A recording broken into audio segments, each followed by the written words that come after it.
Let's make this simple Easter decor sign using the Cricut Joy.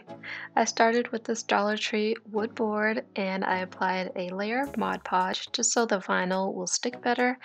And then in Cricut Design Space, I resized a square shape to the size of my board and I searched for my elements. I found this image using the word vines and I also added text making the word risen vertically. Then I played around with the vines image just to get better placement. I resized it and changed the orientation until I was happy with it, and then I doubled the image.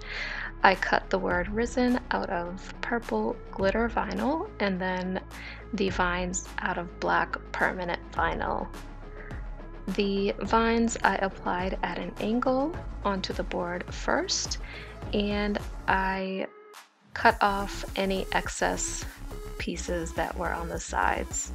Then I layered the word risen on top, and I transferred this using my new favorite method, the strong grip painter's tape.